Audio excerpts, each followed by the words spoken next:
Todos encontraram? Lucas capítulo 14, 15. Amém? Glória a Deus. Diz assim a palavra do Senhor: Ora, ouvindo tais palavras, um dos que estavam com ele à mesa disse-lhe: Bem-aventurado aquele que comer pão no reino de Deus. Ele, porém, respondeu: Certo homem deu uma grande ceia e convidou muitos. À hora da ceia, enviou o seu servo para avisar aos convidados: Vinde, porque tudo já está preparado. Não obstante, todos, a uma, começaram a excusar-se. Disse o primeiro: Comprei um campo e preciso ir vê-lo. Rogo-te que me tenhas por escusado. Outro disse: Comprei 5 juntas de bois e vou experimentá-las. Rogo-te que me tenhas por escusado. E outro disse: Casei-me e por isso não posso ir. Voltando o servo, tudo contou ao seu senhor. Então, irado, o dono da casa disse ao seu servo: Sai depressa para as ruas e becos da cidade, e traze para aqui os pobres, os aleijados, os cegos e os coxos. Depois lhe disse o servo: Senhor, feito está como mandaste, e ainda há lugar. Respondeu-lhe o Senhor: Sai pelos caminhos e atalhos, e obriga a todos a entrar, para que fique cheia a minha casa. Porque vos declaro que nenhum daqueles homens que foram convidados provará a minha ceia. Amém, Senhor, nós te louvamos, te agradecemos pela tua palavra que foi lida nesta noite. Senhor, a tua palavra é revelação para as nossas vidas, a tua palavra é cura para as nossas vidas. Por isso, nessa noite, meu Deus, fala conosco. Ministra, Senhor, os teus propósitos, ministra a tua luz e a tua glória, Senhor. Pai, que não seja eu, mas o teu Espírito Santo a falar nessa noite, e que os nossos corações vão estar abertos, meu Deus, para ouvir a tua mensagem do Evangelho, para ouvir a tua voz, Senhor, e sair daqui transformado pelo poder da tua palavra. É o que eu te peço, te agradeço e te louvo, em nome de Jesus. Amém. Os irmãos podem tomar assento. Irmãos, e Jesus está aqui. Quando Jesus ele está falando essa parábola, Jesus ele está dentro da casa de um fariseu, e Jesus está participando ali de um banquete ao qual ele foi convidado. E se você for ler a partir do versículo 1 do capítulo 14, acontece que quando Jesus ele chega, ele vai curar um homem hidrópico, que é um homem que tem retenção de água, de líquido, conhecido também como a doença da barriga d'água. Então Jesus ele vai curar esse homem. E quando ele cura, isso vai causar um desconforto entre os presentes, porque naquela reunião, naquele banquete, haviam fariseus ali. Fariseus que convidavam, Ele estava na casa de um dos principais dos fariseus daquela época. E aquilo causa um desconforto ainda mais, porque quando Jesus está curando, mais uma vez era sábado. E Jesus gostava de curar no sábado, para provocar, parece que provocava ali, os fariseus, porque Jesus queria ensinar. E Jesus ele questiona aqueles fariseus que ali estavam, os judeus que ali estavam. Ele fala: olha, não é digno que eu cure esse homem, que esse homem seja curado, apesar de ser sábado. Ao que eles não têm resposta para dar para Jesus, eles ficam em silêncio, eles não dão nenhuma resposta para Jesus, e Jesus então ele vai e ele cura aquele homem. E depois de realizar aquele milagre, Jesus começa a perceber então a movimentação daquele lugar, o comportamento daqueles homens que estavam naquele banquete. E a partir daí, Jesus então ele começa a falar sobre humildade, Jesus vai falar sobre serviço, Jesus vai falar sobre relacionamento. E ele vai dar agora uma profunda lição para esses homens.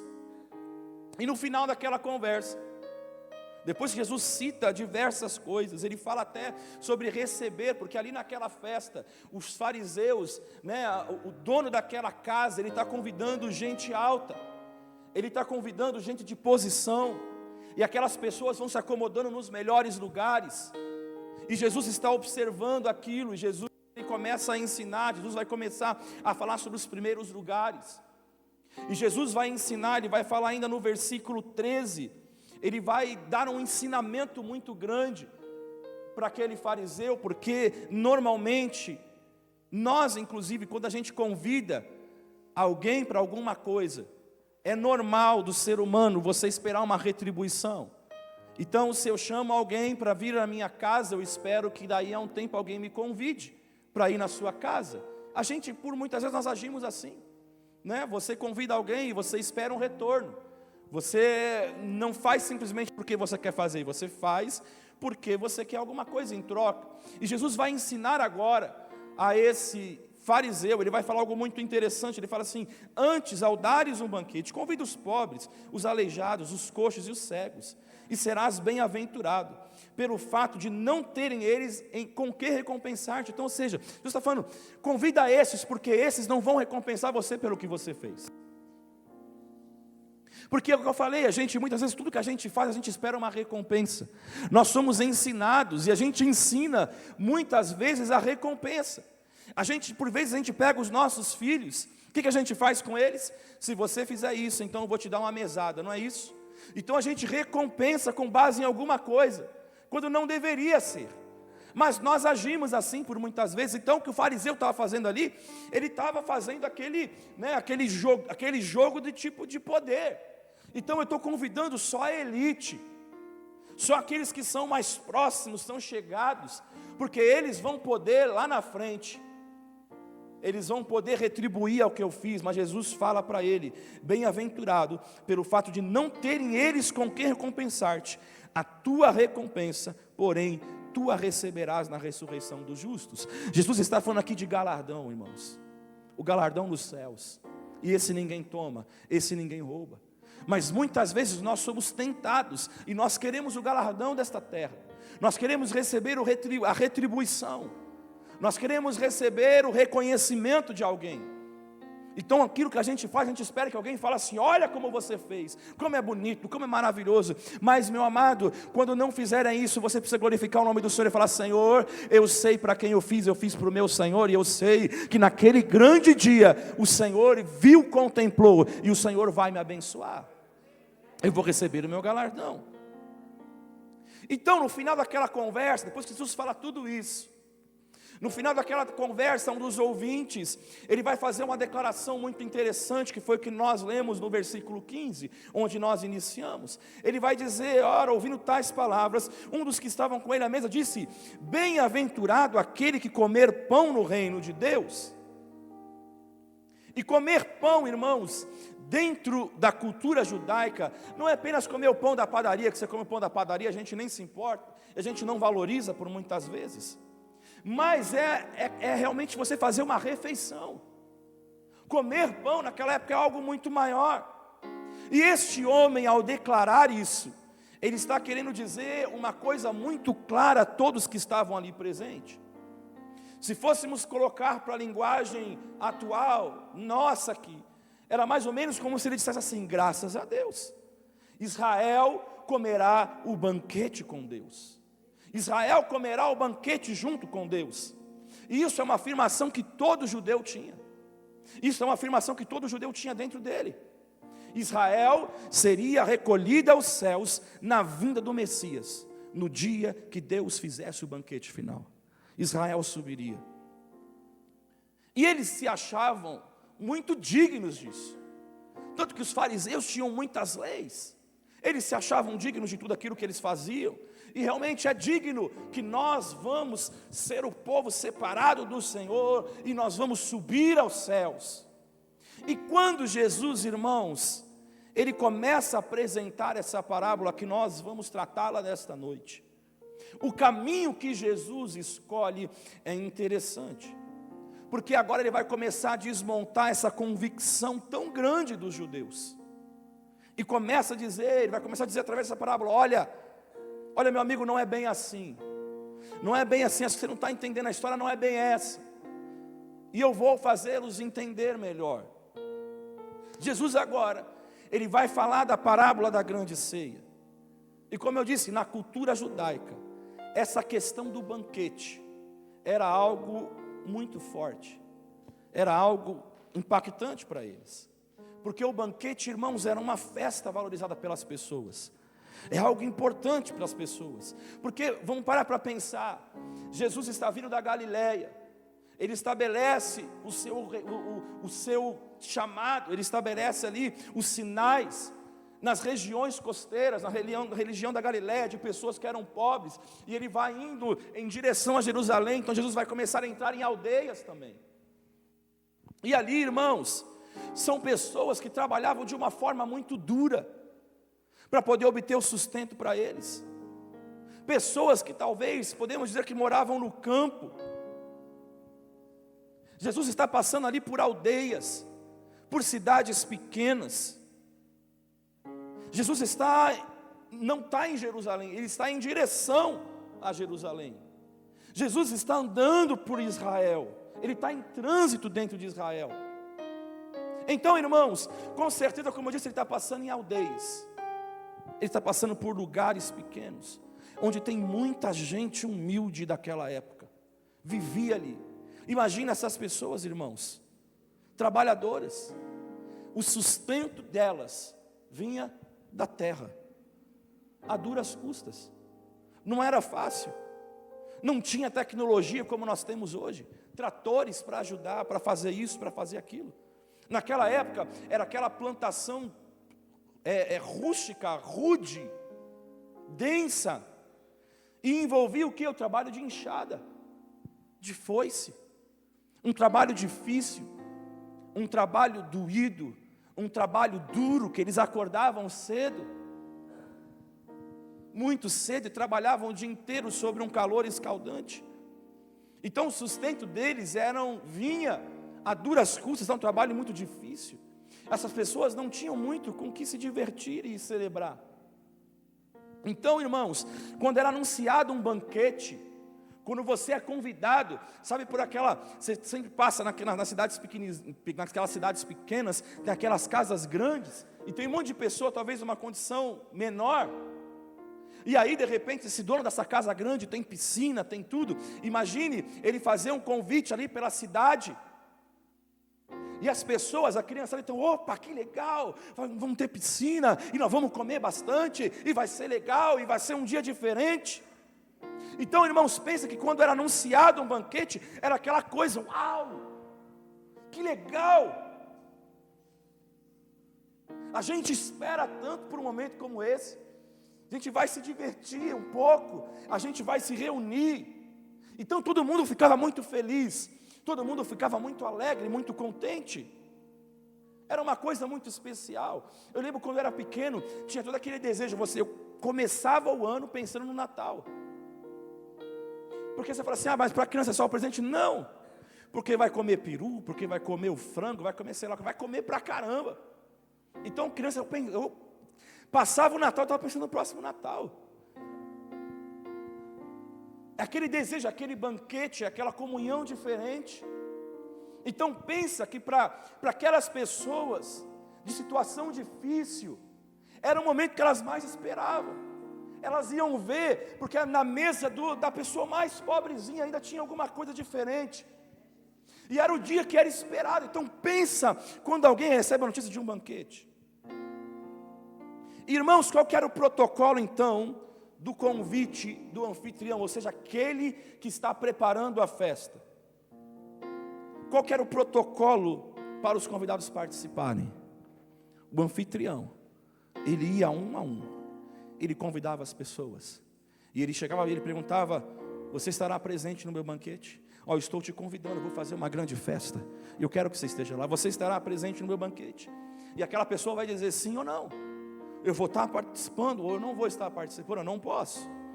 Então era uma afirmação, irmãos, muito importante, você dizer sim ou não, porque, vamos lá, qual que era a finalidade, talvez, desse convite tão incisivo? Qual que era a finalidade, então, de você entender esse chamamento tão incisivo, de tipo, olha, você vai vir? É como se chegasse para o Edmilson e falasse assim, você vai vir, Edmilson? Você vai vir mesmo? Tem certeza? Você não pode falhar, você não pode faltar, porque eu estou contando com você. Porque hoje, a gente manda um e-mail, a gente manda um WhatsApp, né? A gente manda no Instagram, sei lá, se dá para fazer isso. Você dá uma ligada para alguém, dá aquela ligadinha meio descompromissado. Você fala assim, vou chamar o fulano, né? Mas eu não sei se ele vem. E talvez você nem conta com ele. Mas se de repente aparecer, não tem problema.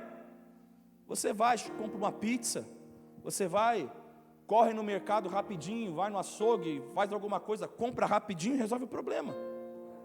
Agora, imagina naquela época, irmãos, não tinha nada disso. Não tinha nada disso. Então o anfitrião da festa, ele precisava saber quantas pessoas iriam. Isso era vital para ele. Então se ele convidasse, vamos trabalhar num número pequeno, se ele convidasse 10 pessoas, e viessem 10 pessoas, ele teria de preparar comida para 10 pessoas.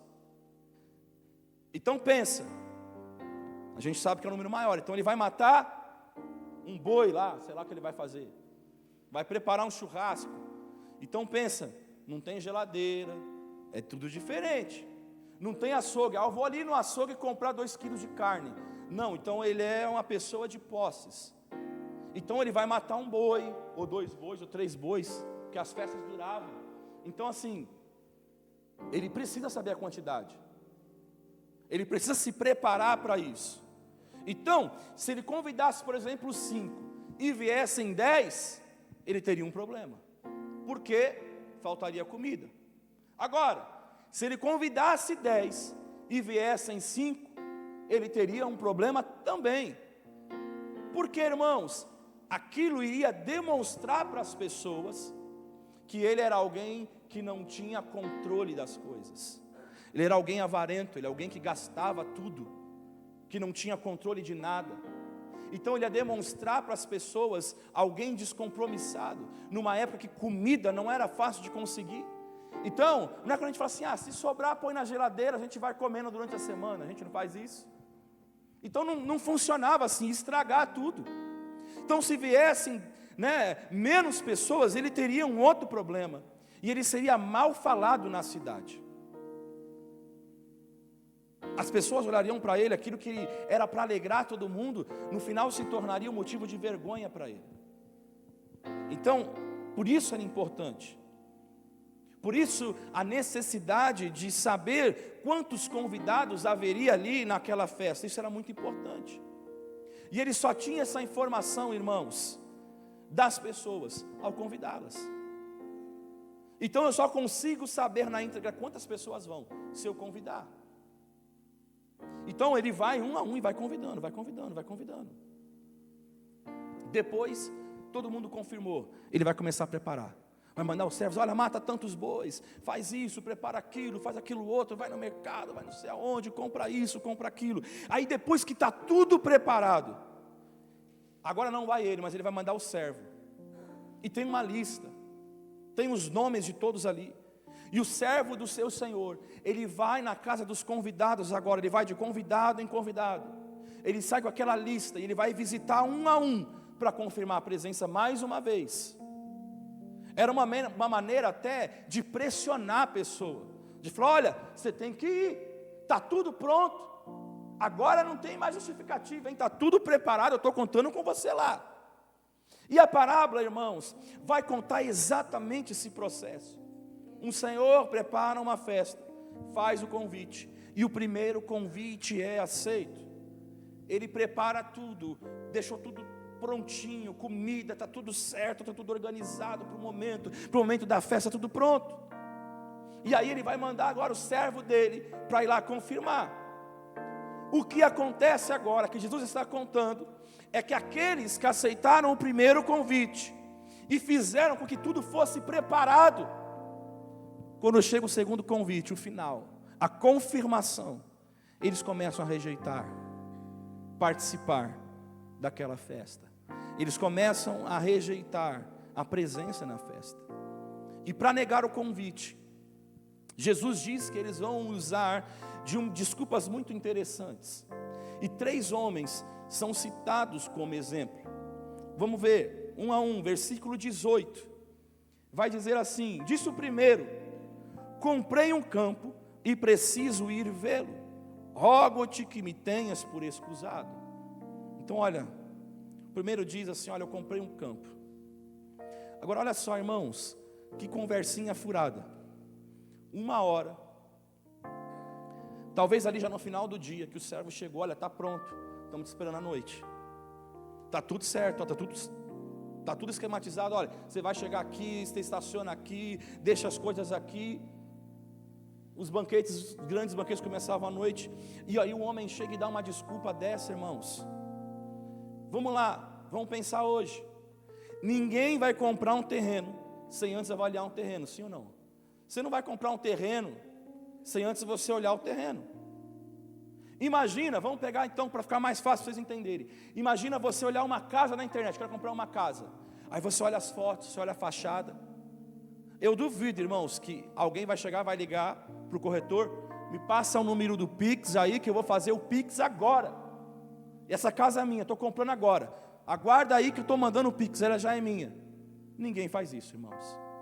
Por mais que a gente tenha tecnologia para nos apoiar, você vai lá ver. Porque a gente sabe que as pessoas vão tirar foto nos melhores ângulos, na melhor parte, parece que tudo é lindo, mas você fala assim, não, eu preciso ir lá ver. Todo mundo visita, irmãos. Agora, se hoje em dia, com modernidade, nós vamos lá para ver a casa, nós vamos lá para ver o terreno, imagine naquela época, que os negócios eram difíceis de serem feitos. Outro aspecto interessante é que a terra era considerada sagrada também. Era uma dádiva de Deus para eles. Lembra a história de Nabote, com a vinha de Nabote, que Acabe queria a vinha? E o Nabote falou, não vou vender, porque é dos meus pais, eles deram isso herança. Então o terreno de Nabote era conhecido pela vinha dele, que produzia e era muito bonito. Então tinha que ver direitinho o terreno, não era só chegar e comprar. Você tem que ver se produzia ou não. Se eu quero uma vinha, será que esse terreno é próprio para isso? Então eles tinham que ver isso, não era só comprar o terreno. Era muito, naquela época as pessoas dependiam muito da agricultura, da pesca. Então quem tinha terreno era para plantar. A gente pensa às vezes hoje em terreno apenas como moradia, mas naquela época era para plantar também. Então eles precisavam saber se a terra produzia ou não. E os terrenos que produziam bem eram conhecidos, a saber, Nabote. Todo mundo conhecia da vinha de Nabote. Então a gente imagina assim, não, o terreno do fulano de tal, ele é bom, tem uma vinha boa. Agora o outro terreno lá, olha, ele já não é tão bom assim. Pensa que eram vilarejos. Então cidade pequena, todo mundo sabe o que está acontecendo facilmente. Consegue entender facilmente o que tem em cada lugar. Aqui é bom você comer, aqui não é bom. Porque a cidade é pequena.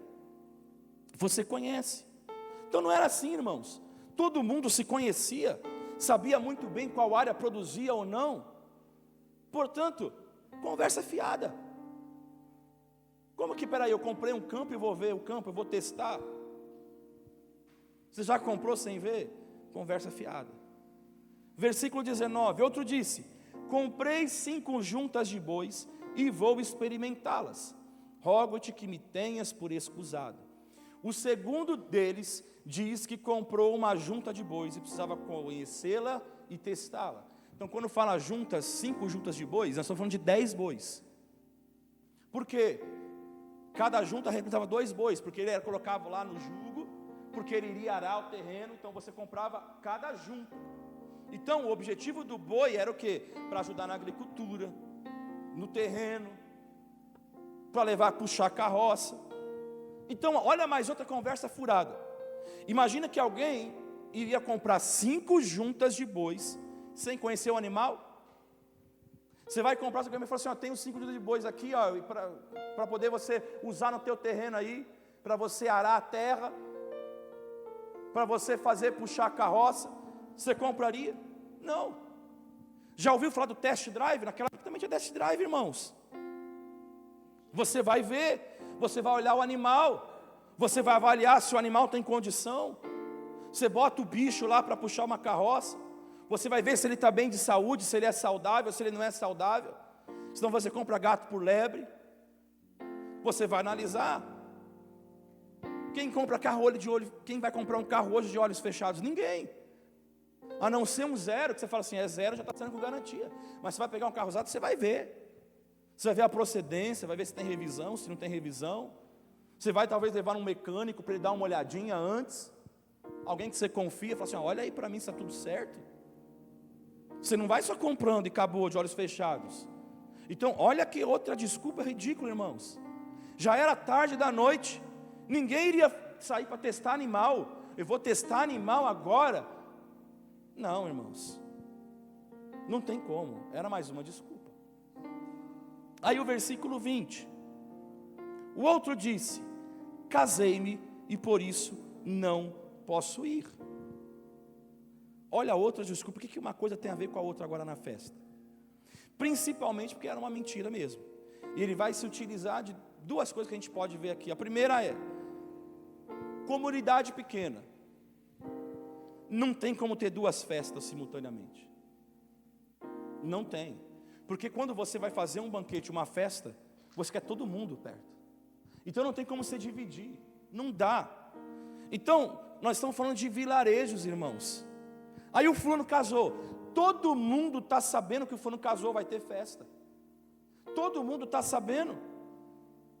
Então, o banquete que Jesus está falando não poderia acontecer, porque já tinha uma festa marcada. Mas se o banquete está acontecendo, segundo a parábola de Jesus, é porque não tinha casamento, não tinha festa de casamento nenhuma marcada naquela comunidade. Ele poderia já estar casado, mas a festa já foi, já passou. Quer dizer, tem uma mentira aqui. Ainda tem uma outra mentira, porque ele vai utilizar o argumento da lei. Lá em Deuteronômio, capítulo 24, versículo 5, vai dizer assim: quando um homem for recém-casado, não sairá à guerra, nem se lhe imporá cargo público, por um ano inteiro ficará livre na sua casa, para se regozijar com a sua mulher que tomou. Então está dizendo a lei, que ele não vai para a guerra, por um ano ele vai ficar dentro de casa. Mas o convite aqui não é para ir para uma guerra, é para ir para uma festa. Mas ele quer pegar a lei e dizer, olha, não posso ir, porque olha, eu acabei de casar. Eu tenho um ano para ficar aqui dentro de casa, eu não posso sair. Mais uma desculpinha esfarrapada. Mas ele está tentando usar de um argumento para justificar a sua falta. Esses homens, irmãos, estão dando um recado duro para o anfitrião. E a gente precisa perceber isso. Eles estão dando uma mensagem dura para ele. Eles estão dizendo o seguinte: olha, as minhas terras, olha, os meus animais, a minha mulher, a minha vida são mais importantes que o teu convite. Tudo isso é mais importante do que essa festa que você está dando. Eu tenho outras coisas mais importantes. Esse é o recado que eles estão dando para o anfitrião. E é um recado duro. É um recado difícil. E Jesus então ele vai continuar a parábola, dizendo que quando os servos voltam para o Senhor, e eles avisam o Senhor fica irado. E eu imagino como você reagiria. Imagina que você preparou aquele churrasco, irmãos, com tanto carinho. Você convidou a sua família, convidou amigos próximos, e daí a pouco, um a um, começa a ligar para você, e começa a justificar que não pode ir. Você fez aquela festa de aniversário, o casamento, o noivado, seja lá o que for, e você convida as pessoas próximas, e a pessoa simplesmente não aparece. Você comprou pensando naquela pessoa, você preparou tudo, e você percebe que quando liga ainda, é aquela desculpinha esfarrapada. Rola uma ira, não rola não?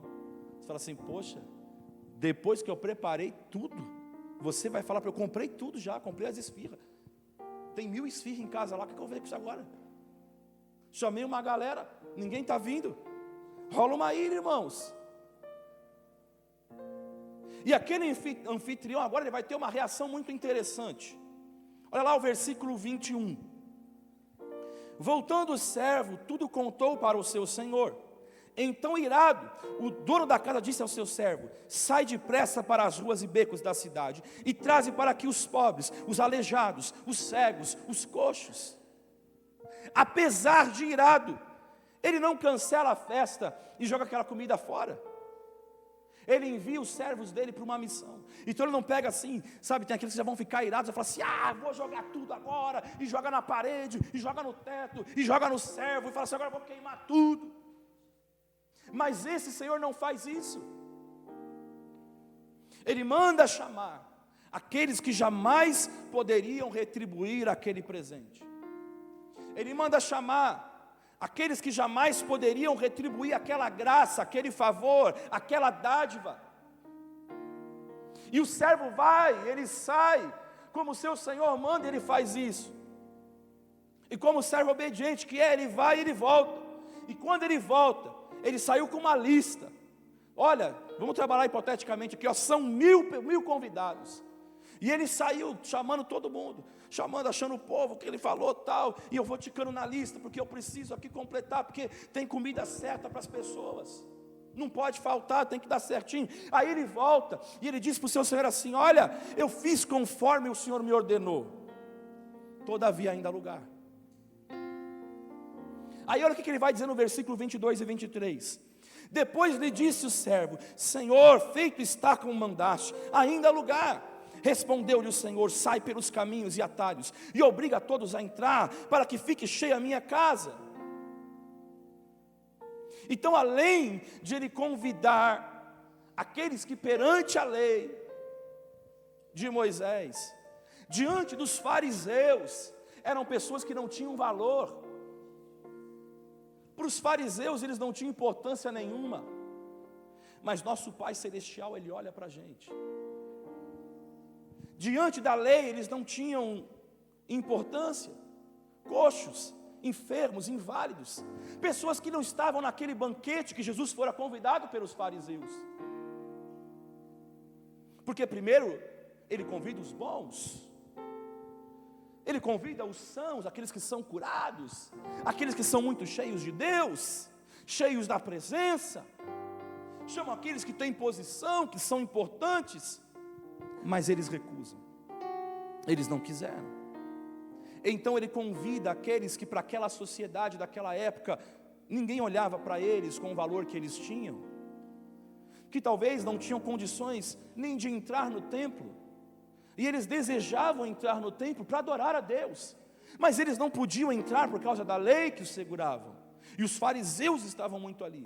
E quando o servo volta e diz que ainda há lugar, aquele senhor, ele surpreende ainda mais. Ele diz: olha, saia dos limites da cidade, vai convidar as pessoas de fora, vai convidar outros, vai convidar os que estão passando pela nossa terra, que estão de passagem pela nossa terra, vai convidar os estrangeiros, encha a festa, encha o lugar, e o banquete já está pronto para essa gente, porque é isso que eu quero que aconteça, enche esse lugar de pessoas.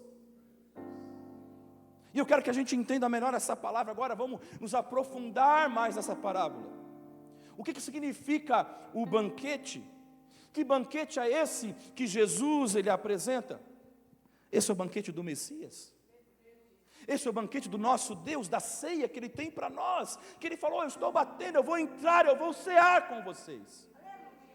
Esse é o banquete do Messias, é a introdução dentro da era do Messias, da era messiânica, aquilo que os judeus esperavam, aquilo que eles tanto almejavam. Não era isso que Israel estava esperando, o Messias, não era o anseio de Israel. O Velho Testamento inteiro fala acerca do Messias que virá, e é sobre isso que Jesus está falando agora. Quem são os primeiros convidados? Aqueles que eu falei, que o anfitrião, ele foi de casa em casa, e ele convidou pessoalmente, ele foi chamando. Quem são eles? São os líderes de Israel, é a cúpula religiosa de Israel, os judeus de um modo geral. São esses habilitados, segundo a lei, que frequentavam o templo. São os moralmente dignos, que batem no peito e falam assim: eu sou Israel. São esses. Agora, quem são os coxos, os pobres, que o servo do Senhor convida em sequência da negativa dos primeiros? convidados. São aqueles, como eu disse, considerados para aquela elite como pessoas que não tinham valor, que eram inválidos para eles. E finalmente, quem são os de fora? Os gentios.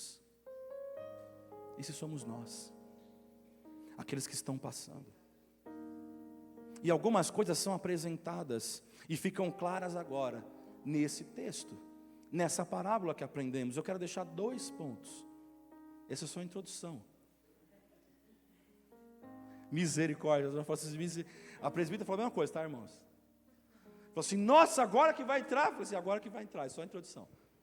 Brincadeira, vai ser rápido, irmãos, prometo. Então, primeira coisa que a gente aprende aqui: aceitar o chamado de Deus significa rejeitar coisas. Aqueles primeiros convidados, eles não quiseram fazer isso. Eles foram convidados de uma forma honrosa. O Senhor separou nação santa, separada pelo Senhor, que Ele escolheu. Mas eles não quiseram abrir mão das coisas para sentarem à mesa, para estarem à mesa com o Senhor. Porque entenda isso, quando Jesus apresenta o seu Evangelho, e isso pode ser duro para muitos. Quando Jesus apresenta o seu Evangelho, Ele não apresenta de uma forma enrustida. Ou seja, não é uma coisa que não está clara. Não é uma coisa que a pessoa fala assim, olha, vou dar um exemplo que não está claro. A gente chegou, né? A gente saiu, a gente foi no shopping, a gente chegou numa determinada loja e falou assim, olha, não, isso aqui, esse preço é 50% ainda, você paga metade do preço, pode entrar. A gente foi lá, vamos lá. Na hora que chegou, a mulher falou, não é bem assim não, tá? Esse aqui não, esse não se aplica, esse não se aplica, não, é só aquele ali que se aplica, o resto não. Então não é uma coisa que está, ali não está claro. Mas o Jesus, Ele se apresenta de uma forma clara. O fato de que nós temos que largar coisas em nossas vidas e priorizar nossa relação com Deus. Isso não está escondido, irmãos. Não está escondido nas letras miúdas da Bíblia, em nota de rodapé. Jesus disse isso claramente lá em Mateus capítulo 16, versículo 24. Então Jesus disse aos seus discípulos, se alguém quiser acompanhar-me, negue-se a si mesmo, tome a sua cruz e siga-me. Negue-se.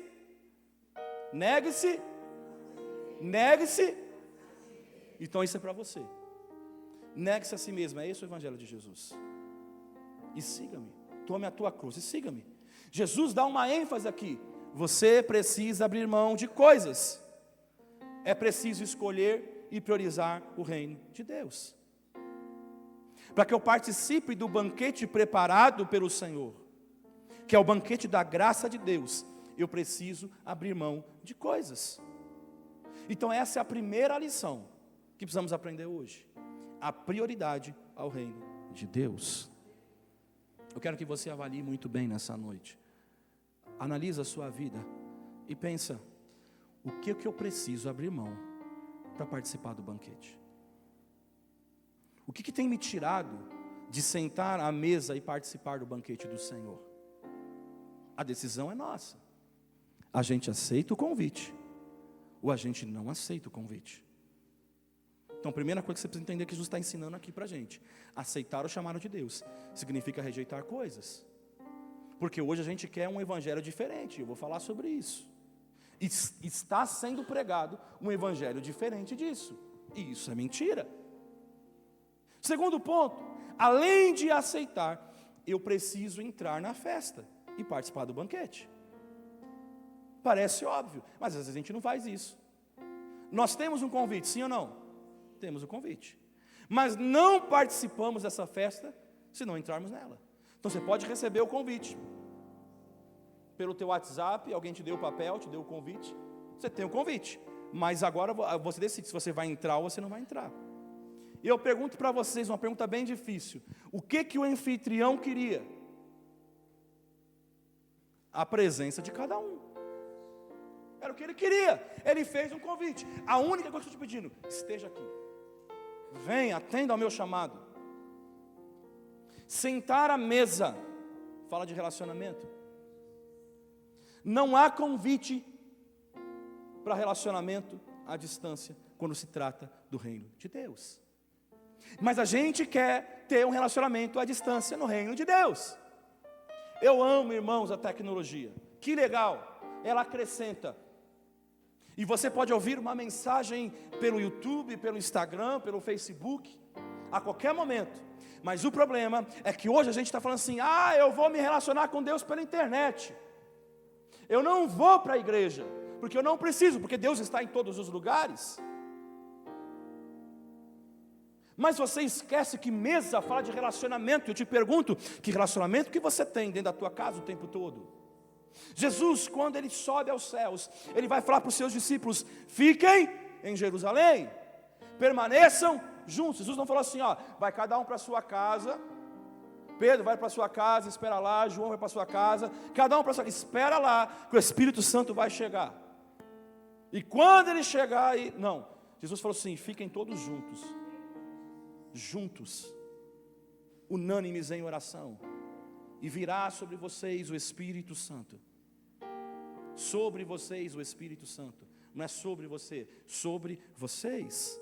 Relacionamento, proximidade, é estar e andar com Deus, é ter Deus em nosso dia a dia, estarmos juntos. Quão bom e quão suave é que os irmãos vivam em união.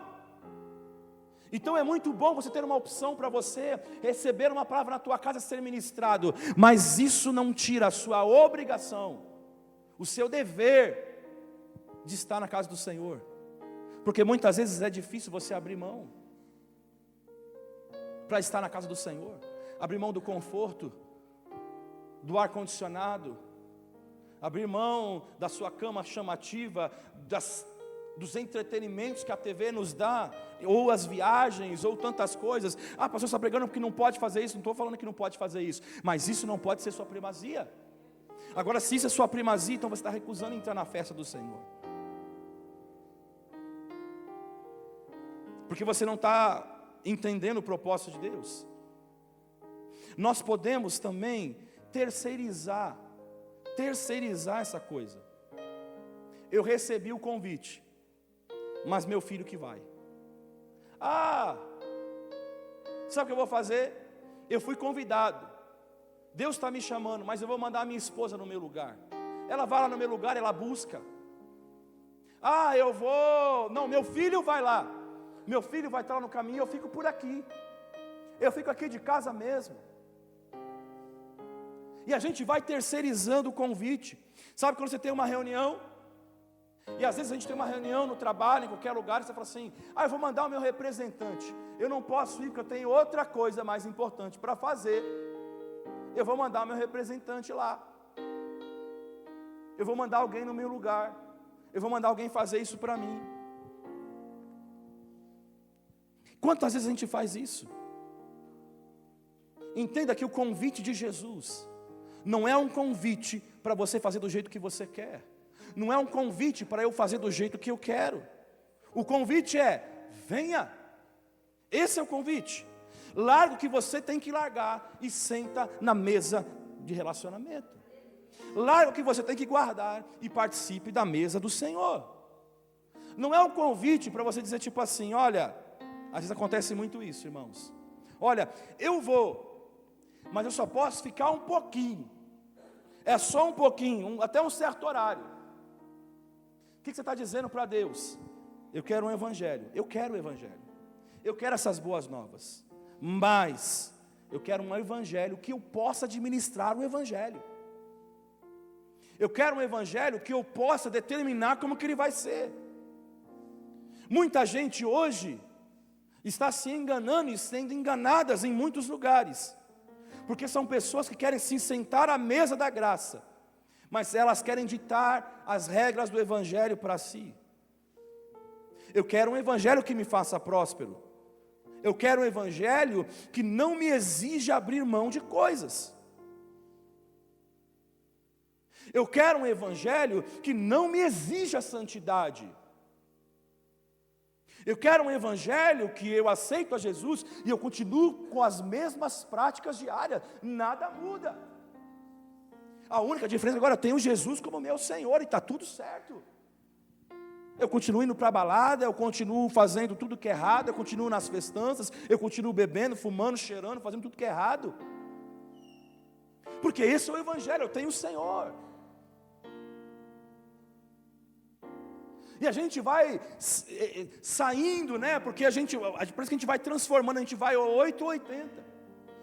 A gente sai da linha dos fariseus que exigiam os mínimos dos mínimos dos mínimos detalhes e colocavam um jugo opressor sobre o povo.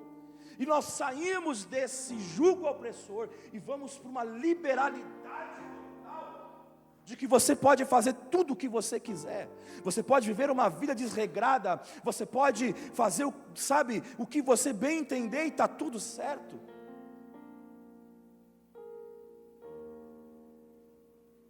Então é o Evangelho que você escuta, que vai falar para você que você vai ser próspero, que você vai comer o melhor dessa terra o tempo todo, que ano após ano vai ser o melhor ano da sua vida, porque você vai conquistar, porque você vai ter. Só que eu digo para você, não é esse o Evangelho que está na Bíblia. Pastor, está dizendo que Jesus não pode me fazer próspero? Eu não estou dizendo que Ele não pode te fazer próspero, mas essa não é a base do Evangelho dele. Ele veio como servo, Ele pregou na Galileia, Ele era rei, Ele era Senhor, mas Ele se despiu da glória dEle, Ele tirou a coroa dEle, sendo rei, e Ele ensina aos discípulos como rei, que o negócio é você lavar os pés dos seus discípulos, e você se humilhar. Mas para a gente isso não serve, não é esse o Evangelho que eu quero, essa parte vamos cortar.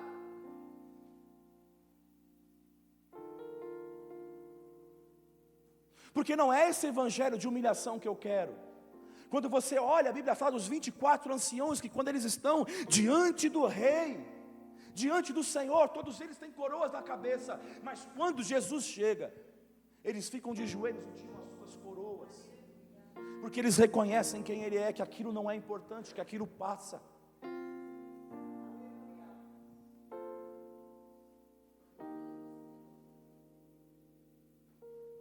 Que evangelho que você está querendo viver? O evangelho que não exige santidade, o evangelho que não exige que você abra mão de coisas. E muitas vezes a gente quer fazer muita coisa, irmãos. Muita coisa a gente quer fazer, porque a gente tem tanto entretenimento lá fora. Mas eu digo para você, esse é o evangelho à la carte, que você vai, pega o que você quer e vai embora. Mas esse não é o evangelho de Jesus, e eu não estou pregando esse evangelho. Jesus falou: negue-se a si mesmo, negue a tua vontade, negue os teus prazeres.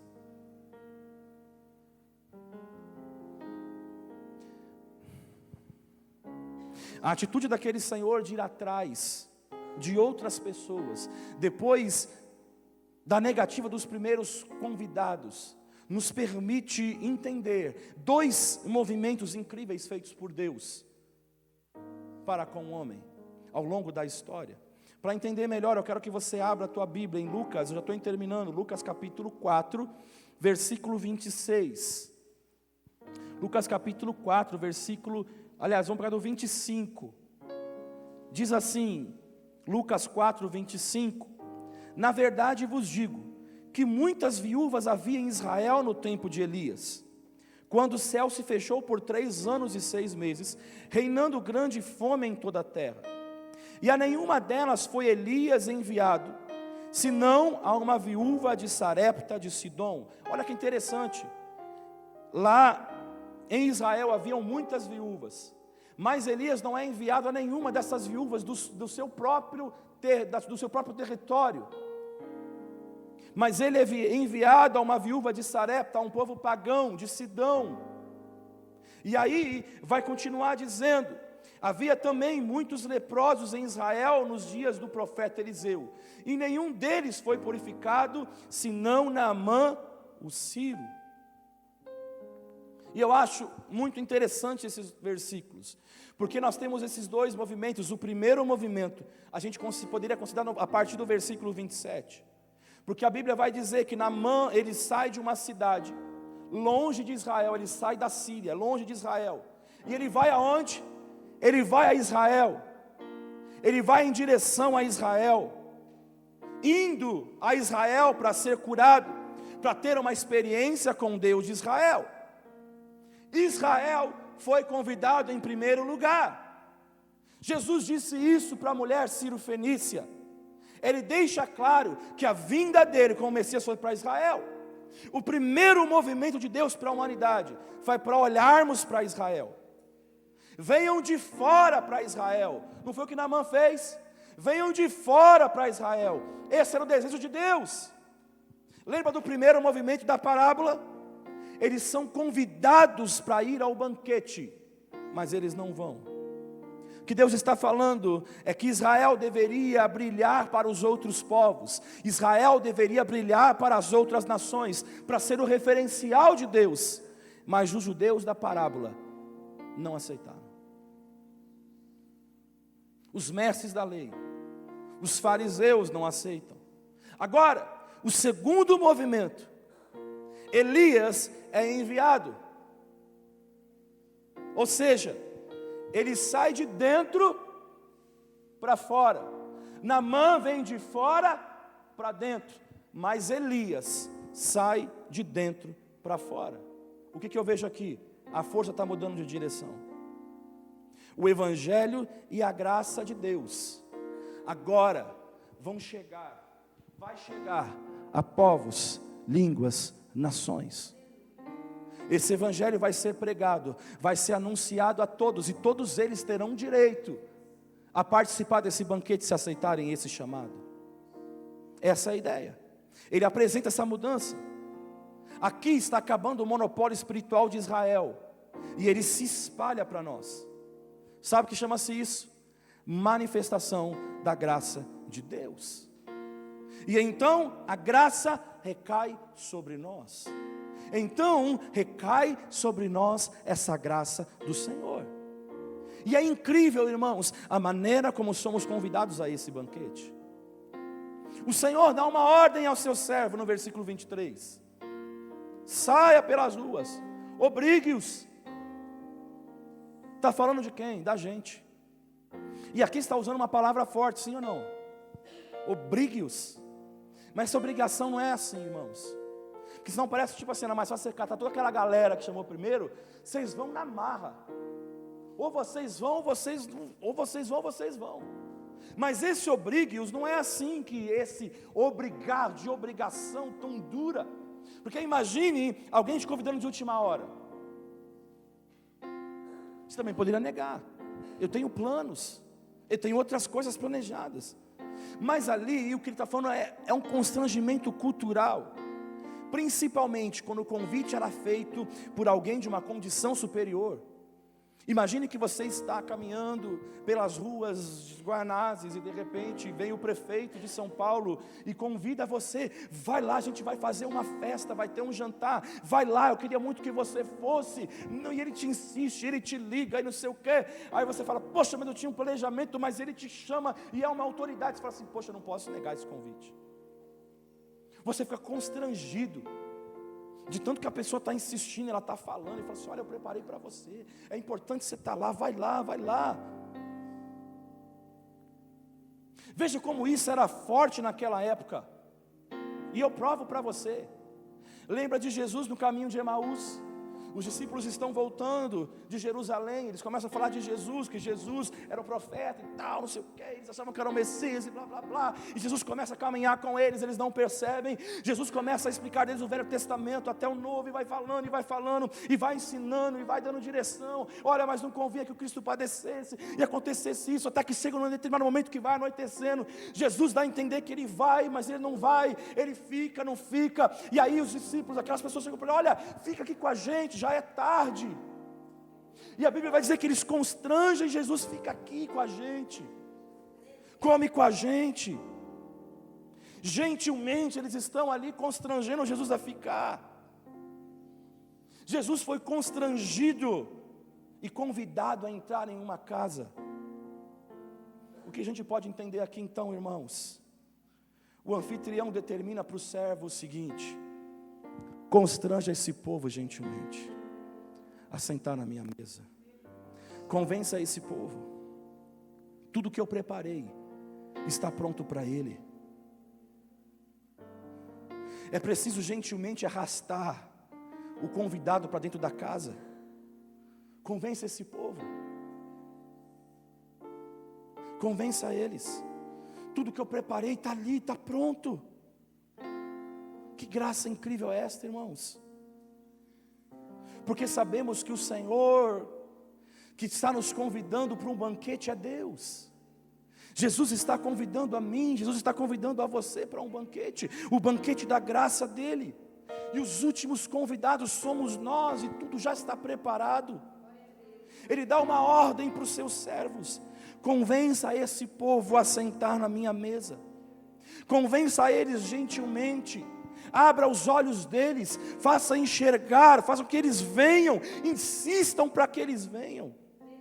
Que graça é esta?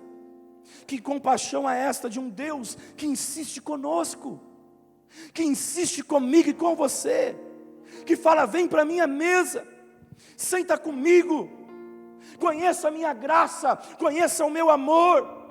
Tudo que eu preparei para vocês, eu tenho algo reservado para você. Rompa com as suas desculpas, rompa com as suas dificuldades, porque eu preparei uma mesa para você. Eu amo você. Uma insistência gentil, uma insistência bondosa, para gente que não merece, que não tem capacidade de retribuir o convite, gente como eu, gente como você, que nós não podemos retribuir tamanho amor de Jesus, que se entregou naquela cruz do Calvário, para nos religar ao Pai, e ainda preparou muitas moradas para nós.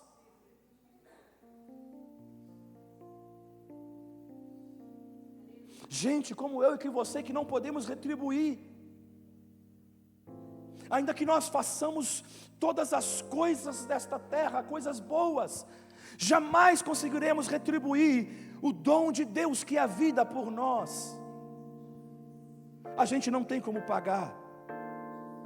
Agora, nós podemos nos comportar como os primeiros convidados, e nós podemos hoje dar desculpas para não estar, ou ainda exigir um evangelho que atenda a nossa demanda, aquilo que a gente quer. Ou a gente pode ir para a mesa, correndo, aceitando o convite, e desfrutarmos da graça do Senhor. Eu quero terminar aqui dizendo para você, e eu quero que você guarde isso no seu coração: a maior tragédia da vida humana não estão nos erros cometidos por nós. A maior tragédia não está nos teus erros que você cometeu, não importam quais eles sejam, ou nas coisas boas que nós deixamos de fazer, e nós poderíamos fazer tantas coisas boas, mas em rejeitar a dádiva e o convite desse Deus para conhecermos a sua graça. Essa é a maior tragédia que você pode ter na tua vida, rejeitando essa graça e esse amor de alguém que te ama e que se entregou na cruz por você, para mudar a tua história, para mudar a tua vida. E não importa onde você se meteu, não importa o que você fez, Ele continua te chamando. O movimento dele continua de chamar você gentilmente. Ele está batendo a porta para que você permita que Ele entre. O movimento foi mudado por nós, por amor a nós. Esse movimento de Deus mudou, e hoje é o dia de nós nos movermos em direção à graça do Senhor e sentarmos no banquete da graça que Deus tem reservado para nós.